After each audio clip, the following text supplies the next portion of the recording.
Olá, irmãos. Quero primeiramente saudar a todos com a graça e com a paz do nosso Senhor Jesus Cristo.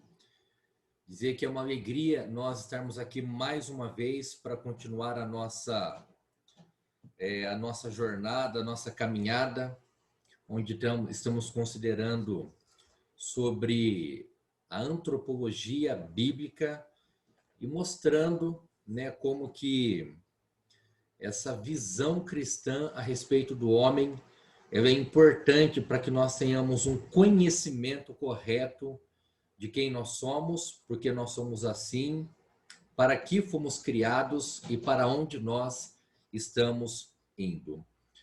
Nessa aula, nas nossas duas aulas desse mês de outubro, de novembro, melhor dizendo, eu gostaria então de falar aqui sobre a questão da imagem desfigurada. A gente veio construindo até aqui algumas informações importantes, primeiramente apresentando para vocês algumas opiniões a respeito da origem do homem. Aí nós entramos propriamente no relato bíblico, mostrando então que a dignidade humana ela se dá pelo fato do homem ter sido criado à imagem e semelhança de Deus, e a nossa antropologia, assim como um todo, ela vem partindo então desse princípio, da declaração bíblica de Gênesis 1, 26 a 28, quando fala que Deus criou o homem à sua própria imagem e semelhança.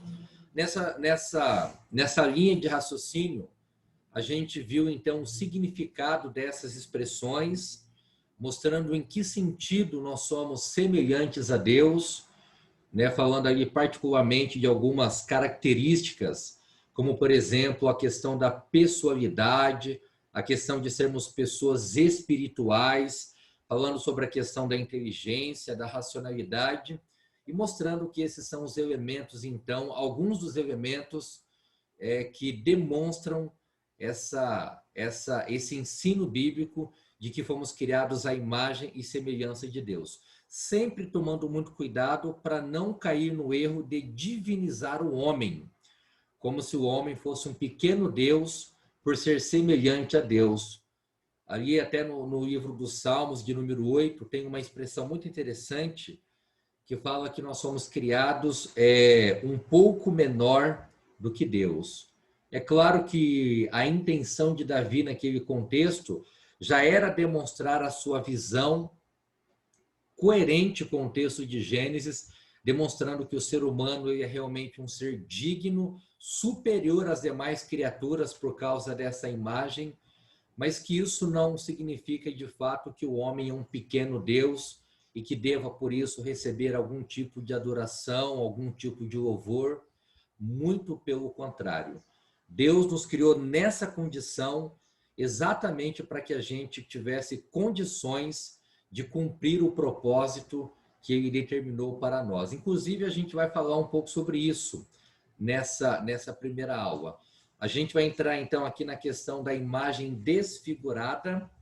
E dentro da imagem desfigurada, a gente vai fazer aqui algumas inserções no texto de Gênesis, mostrando dois aspectos.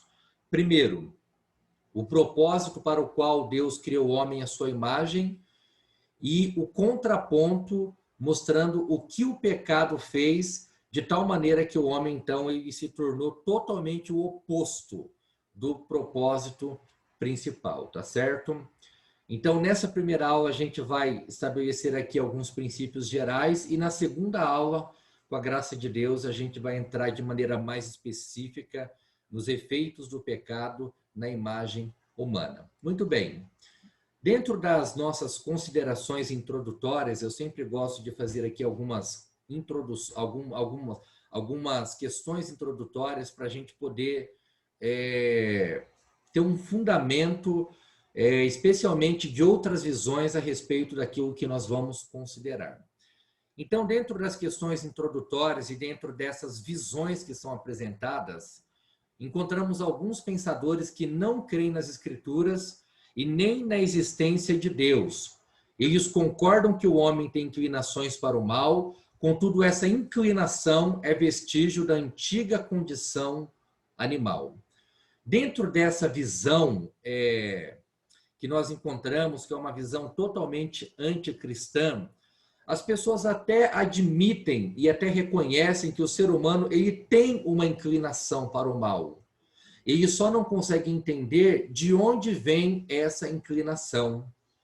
Então, de maneira mais generalizada, a maioria acredita que essa inclinação ela é fruto da antiga condição animal, porque como o homem é considerado como um animal em evolução ou num estágio mais evoluído, o fato dele ter alguns comportamentos que demonstram essa inclinação para o mal é consequência desse aspecto ainda não evoluído. Essa é a visão, assim, de uma certa maneira, predominante, que tenta explicar a origem do mal na personalidade humana.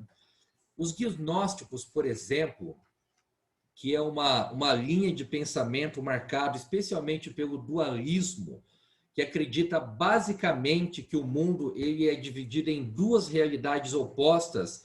De um lado, o bem, né, que é identificado como o mundo espiritual, e de outro lado, o mal, que é identificado como sendo a matéria. Então, tudo que é material é essencialmente mal. E dentro dessa linha de raciocínio do gnosticismo, a matéria ela é má em todos os seus aspectos e o espírito é bom também em todos os seus aspectos. Por isso que os gnósticos, desde os primeiros séculos, eles já negavam a natureza humana de Cristo, porque se a matéria é má, como Cristo poderia habitar na matéria sendo ela má? Então eles apresentam algumas alternativas de interpretação sobre possibilidades da vinda de Cristo, mas naturalmente sempre incorrendo em várias heresias, uma mais profunda do que a outra. Para eles, para os gnósticos, Jesus não poderia ser humano e divino ao mesmo tempo. Por isso eles negavam a encarnação de Cristo, negavam também a obra redentora de Cristo e assim cometiam o maior de todos os erros e heresias, que era literalmente anular a cruz de Cristo. E particularmente sobre essa questão da origem do mal, os gnósticos consideram que o mal ele é inerente à matéria e que a alma humana é contaminada ao entrar em contato com ela. Então é nesse ponto preciso, quando há a união entre o espírito e a matéria, que é o corpo, que de fato o ser humano ele passa a ser um ser totalmente corrompido na sua essência e na sua natureza. Inclusive, se os irmãos quiserem e puderem, leiam a carta aos Colossenses, porque basicamente Paulo vai combater essa ideia, demonstrando que de fato Cristo esteve entre nós e que ele habitou corporalmente entre nós. Até a gente vai oportunamente falar um pouco mais sobre essa questão. Existiu também um outro teólogo de linha liberal, né, portanto, uma teologia totalmente perigosa, chamada Schleiermacher, e ele atribui o mal à natureza sensual do homem ou à sua ignorância.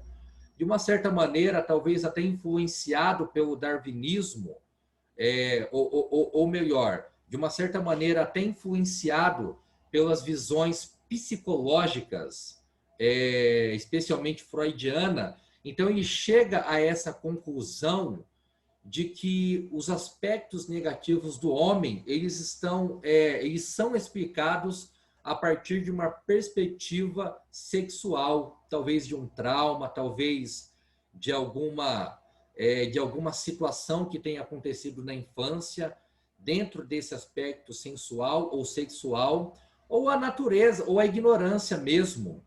Schleiermacher, então, ele tem essa visão um tanto quanto limitada a respeito da origem do mal, e por vir de uma tradição teológica liberal, certamente nega o registro bíblico que fala sobre esse assunto. Os ateus, né, de maneira geral, eles acreditam que o homem é como uma tábua rasa que recebe as marcas da realidade e que se transforma na medida em que a realidade o afeta. É a típica visão de que o homem é fruto do meio.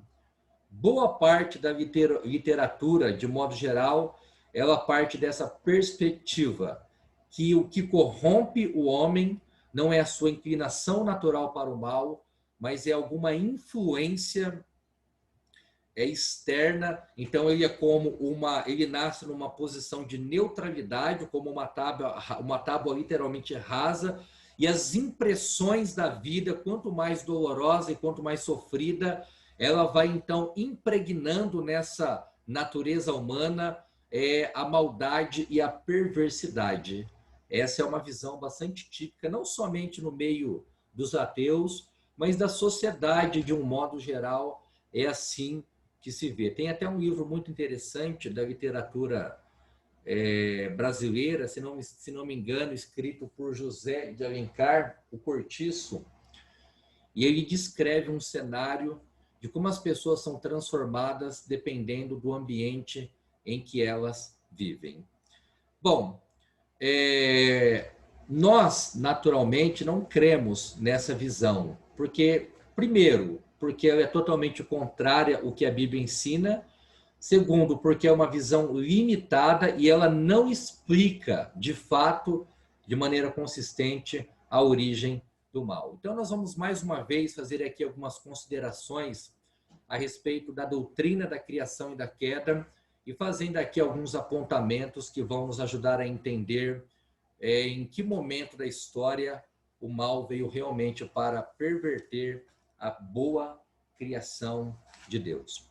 Veja, lá em Gênesis capítulo 1 e no capítulo 2, nós encontramos algumas ordens e algumas responsabilidades que foram dadas por Deus a Adão e Eva. A primeira ordem está no capítulo 1, no versículo 26, quando ele fala sobre dominar sobre os animais. A segunda ordem está no versículo 8, quando fala sobre multiplicar a espécie humana. E a terceira ordem, no capítulo 2, versículo 15, quando fala sobre cultivar e guardar o jardim. Geralmente, há muitos teólogos que procuram e fazem isso com bastante coerência, dividindo essas responsabilidades em mandato cultural, social e espiritual. Embora o espiritual não esteja aqui nessa lista, mas seria as 3 esferas de responsabilidades que Deus deu ao homem.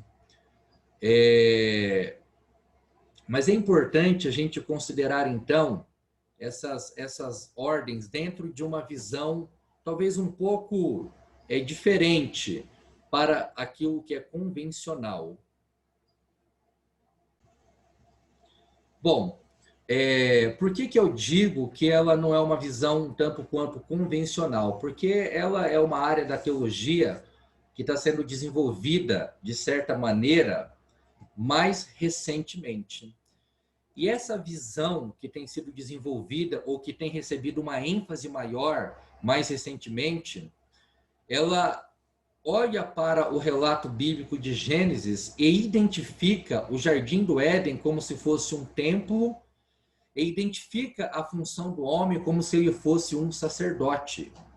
Dentre os argumentos que são usados para essa linha de interpretação, nós encontramos o texto de Gênesis 2,15.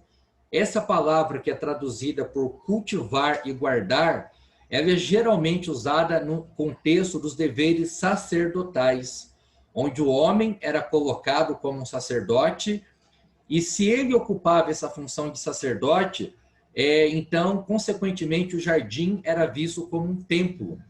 E essa visão ela faz muito sentido, porque o Jardim do Éden, como a gente pode perceber, ele apresenta a perfeita intersecção do contato entre Deus e o homem.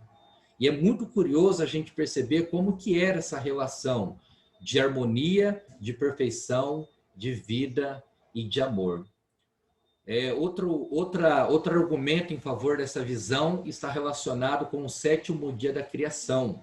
Muitos não veem dessa forma, mas dentro dessa linha de interpretação, o 7º dia da criação é o ponto alto, porque é exatamente o dia que Deus descansa, não no sentido de não trabalhar mais, no sentido de ficar apenas omisso ou inativo, mas é o dia que Deus separou para que ele fosse adorado perfeitamente, plenamente pelo homem, pela mulher e, de uma certa maneira, pela sua criação.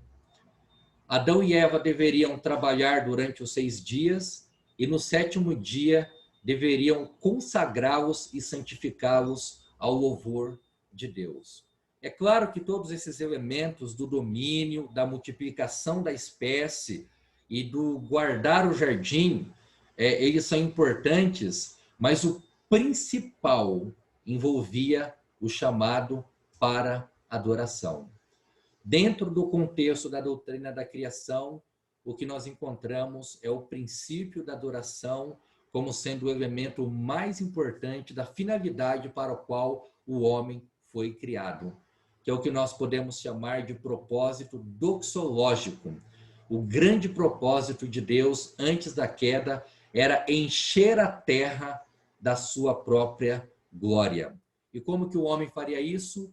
Através do domínio, da multiplicação da espécie humana e do guardar do jardim como sendo literalmente, realmente um sacerdote de Deus. Adão e Eva então receberam essa ordem, como nós mencionamos, e dentro das ordens que Deus havia dado, havia uma restrição. No capítulo 2, versículo 17, diz que da árvore do conhecimento do bem e do mal, eles não deveriam comer, porque no dia em que eles comessem, certamente eles morreriam. E é nesse teste que Adão e Eva foram reprovados, e por essa desobediência deliberada contra Deus, eles então sofreram todas as penalidades da desobediência. Não apenas eles, mas toda a criação de Deus sofre com o pecado. Que é o que Paulo vai falar em Romanos, capítulo 8, que diz que a criação geme como que dores de parto, esperando o dia da sua redenção. E ali naquele contexto de Gênesis capítulo 3, a gente vai falar mais sobre isso, a gente tem ali também já uma indicação do primeiro evangelho, que é chamado de proto-evangelho, o primeiro evangelho, que é quando Deus promete a vinda de Cristo, e a partir dali nós iniciamos então um novo ciclo da existência humana, que aponta para a existência de um novo céu e de uma nova terra, onde novamente essa perfeita intersecção entre Deus e o homem será plenamente restaurada. E isso só é possível porque onde o primeiro Adão foi reprovado, o segundo Adão foi aprovado numa condição muito mais difícil, que é, de fato, falando aí sobre a vida, a obra, a morte e a ressurreição de Cristo. Bom, mas vamos voltar aqui para a questão do pecado. No que consiste o pecado, afinal de contas? É importante lembrar que o pecado não fazia parte da essência da criação e nem das criaturas. O pecado é um elemento totalmente estranho. Ele é chamado pelo Van Groningen como sendo um parasita mesmo, é um tipo de vida que não foi projetado por Deus para estar naquele ambiente, e isso porque o Éden foi criado por Deus num estado de perfeição plena. E positivamente falando, o Éden era perfeito. Não era só um lugar neutro, ingênuo, era um lugar positivamente perfeito. Nesse cenário, quando o pecado entra, ele entra como sendo um mal específico.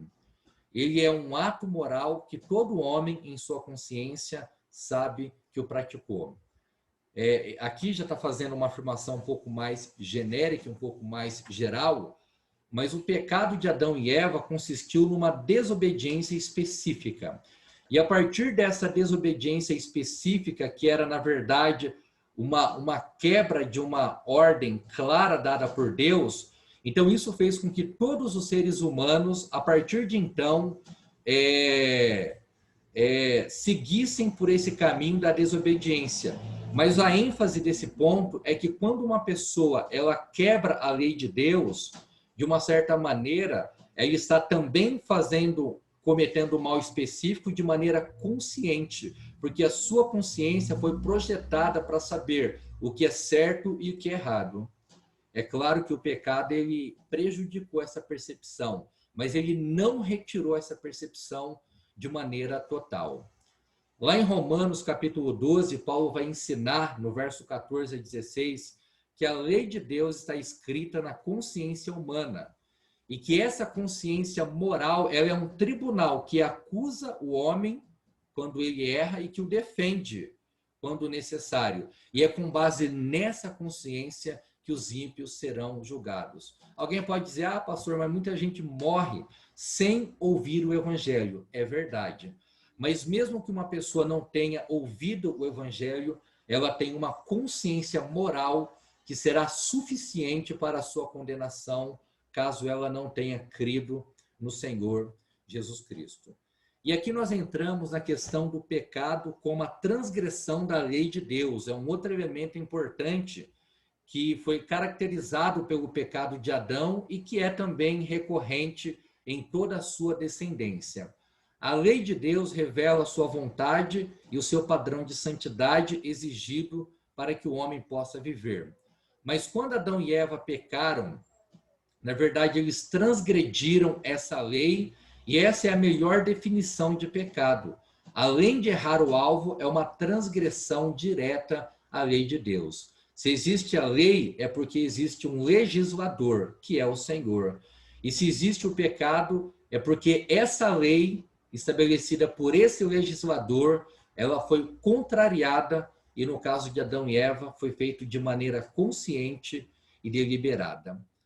A transgressão da lei desse legislador é um ato de rebeldia e proclamação da busca por um viver de forma autônoma.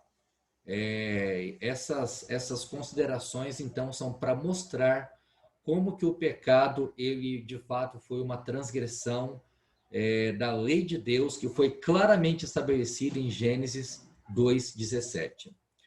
Aqui nós entramos na questão da extensão do pecado do homem, no caso do pecado de Adão e Eva.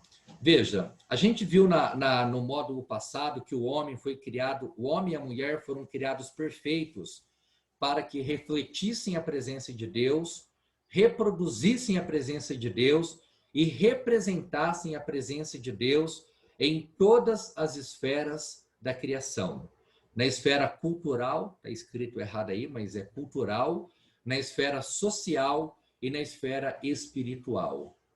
Quando eles pecaram contra Deus, ao comerem do fruto proibido, e Deus havia alertado de que se assim o fizessem, certamente morreriam, por não obedecerem essa ordem, o pecado ele afetou a capacidade do homem de refletir, reproduzir e representar a presença de Deus, além de afetar todas as dimensões da sua existência, no sentido cultural, social e espiritual. Aqui eu queria só fazer um parêntese para a gente pensar um pouquinho, porque sempre existe aquele dilema, se pode ouvir músicas que não são evangélicas, ou se a gente pode frequentar lugares que não são reconhecidamente religiosos. Por exemplo, se pode ir em determinadas festas, participar de determinados eventos, enfim.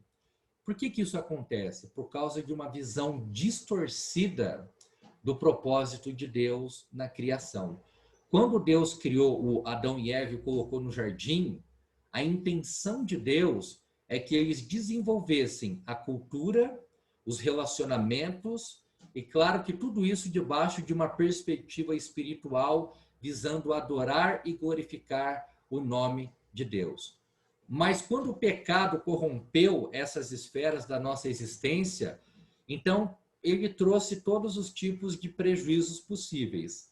Hoje, você ouve uma música, por exemplo, é comum as músicas, então, que foram dadas por Deus como uma arte tão bela, sendo usadas para expressar pensamentos tão agressivos e tão ofensivos, como o funk, por exemplo.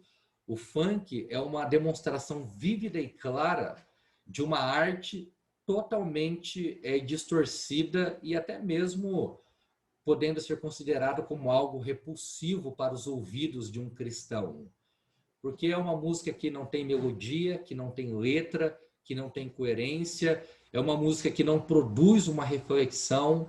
Esse é um dos muitos exemplos de como o pecado afetou todos os elementos culturais. As artes, por exemplo, há muita arte linda e bela, mas no meio dessa arte linda e bela, há também alguns exemplos de como isso é usado para fins perversos e ruins que ofendem e afrontam a santidade de Deus.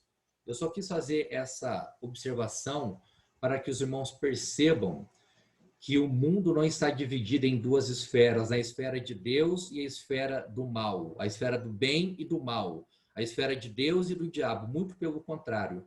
Todo o universo pertence a Deus, toda a criação foi trazida à existência pela intenção de Deus. O que há, na verdade, são coisas que são usadas para o propósito contrário para o qual elas foram criadas. Mas tudo pertence a Deus e nós, como cristãos, devemos viver de tal maneira que esses elementos eles sejam redimidos para a glória do próprio Deus. E aqui eu quero entrar numa questão muito importante, que é exatamente o que o pecado fez. Ele não somente perverteu a imagem de Deus no homem, ele não somente afetou todas as esferas da criação, ele não somente criou obstáculos para que o homem pudesse compreender a vontade de Deus, mas sobre todas as coisas, o pecado, ele afetou a capacidade do homem de adorar a Deus de maneira perfeita. O ser humano, depois de Adão e Eva, ele continua sendo um adorador. Mas a diferença é que agora, ao invés de adorar a Deus, ele adora somente a criatura. E aqui eu quero recomendar esse livro chamado Missão Primordial. Esse livro foi escrito pelo Dr. Chung. Ele é um pastor presbiteriano, professor no Andrew Jumper, e ele escreveu esse livro com a intenção de demonstrar exatamente esse aspecto da adoração nos primeiros 11 capítulos de Gênesis, como sendo a missão primordial da igreja. Não só da igreja, mas desde os primórdios, a intenção de Deus sempre foi ser adorado, fazer com que o seu nome fosse conhecido em toda a terra. E nesse livro, no capítulo 2, se eu não me engano, no capítulo 3, ele trabalha sobre os efeitos do pecado exatamente na questão do homem como adorador. Talvez essa será uma das leituras que a gente possa recomendar. Eu vou ver certinho, mas esse livro está disponível apenas, pelo que eu pude ver, na editora Missiológica, mas é um livro muito bom, que traz uma reflexão muito interessante, inclusive na área de missões, né? Muita gente pensa que a missão consiste apenas no aspecto da salvação, aspecto soteriológico, mas a essência da missão é de natureza doxológica, ou seja, que é a glória de Deus. E só para a gente finalizar aqui essa parte, eu gostaria de, já adiantando um pouquinho, ou entrando um pouquinho mais profundamente, nesse aspecto de como que o pecado afetou o homem, no sentido físico, no sentido espiritual, no sentido judicial e no sentido eterno. No sentido físico, Adão e Eva, eles caminhariam para a morte física a partir daquele momento. Quando eles foram expulsos do jardim, a gente vai falar sobre isso mais à frente, mas à medida que os anos foram passando, certamente as debilidades, as enfermidades, as limitações, elas foram também alcançando eles. Adão e Eva viveu muitos anos, até aqui no livro de Gênesis, no capítulo 5, deixa eu só achar aqui, diz que Adão, ele viveu, no versículo de número 5, Adão viveu 930 anos. Pode parecer que é muito, mas de fato é muito, né, comparado com a nossa existência de 70, 80 ou 90 anos. Mas para o propósito principal é muito pouco. Adão e Eva foram criados para viver para sempre. Mas por causa do pecado, ele viveu 930 anos. o seu corpo já não era mais como antes, os anos chegaram e as consequências da maldição sobre a sua genética também. Veja que, como eu já falei, certamente eles tiveram experiências difíceis com doenças, com os desgastes, com as dores. Isso não estava presente antes da queda, mas por causa do pecado, a morte física se tornou uma realidade, ainda que ela tenha acontecido de maneira gradual. A morte espiritual, Adão e Eva não teriam a mesma comunhão com o Senhor, porque o vínculo foi quebrado. As verdades que antes eram claras no início se tornaram turvas. Quando seus olhos foram abertos, sentiram vergonha e tentaram se esconder de Deus, mentindo sobre o erro que haviam cometido. O primeiro Adão, ele trouxe a morte, mas o segundo Adão trouxe a vida, como diz essas referências. Desde então, todos nós nascemos em pecado, somos governados pela natureza rebelde a Deus, pelo mundo e pelo diabo, e isso reflete a morte espiritual de todos os homens que estão fora de Cristo. A morte, por exemplo, ali no contexto dos primeiros livros de Gênesis, já é registrada no capítulo 4, quando Caim matou seu irmão Abel. Que tristeza deve ter sido para Adão e Eva sepultar o seu filho, e sepultar um filho e ver a morte espiritual e a perversidade do outro. Mas essa era, enfim, a nova realidade. A morte judicial, porque o homem, após a queda, está condenado, sentenciado à morte por Deus, que é o grande juiz. Então, a dívida foi feita com um Deus santo, e somente um justo e perfeito, uma pessoa justa e perfeita, poderia pagar essa dívida. Por isso que Paulo vai dizer que Cristo pagou toda a dívida que pesava contra nós, encravando-a na cruz. E, finalmente, a morte eterna. O homem, após a queda, está eternamente condenado à morte, à separação de Deus. Ele não pode, por si mesmo, se reconciliar com Deus somente através do justo que é Cristo. Então, essas são as considerações iniciais que eu gostaria de fazer com os irmãos a respeito desse tópico, que é a imagem de Deus desfigurada naqueles que foram criados por Ele. À medida que a gente for caminhando, a gente vai, então, fazendo novas constatações e percebendo como que o pecado, de fato, ele veio para cumprir o propósito de Satanás de matar, roubar e destruir.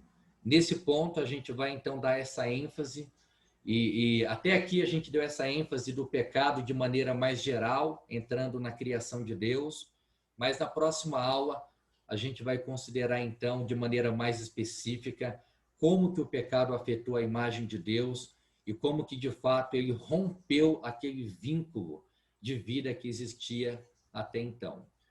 Bom, que Deus abençoe, então, nessas primeiras considerações. Esses slides serão disponibilizados para que os irmãos possam estudá-los e tirar qualquer eventual dúvida. E, claro, nos colocamos à disposição também, através do aplicativo, do nosso aplicativo, do nosso grupo, que a gente colocou à disposição dos irmãos, para auxiliá-los numa discussão talvez mais profunda, e para essa finalidade nós estamos à disposição. Que Deus abençoe a todos e até a próxima aula.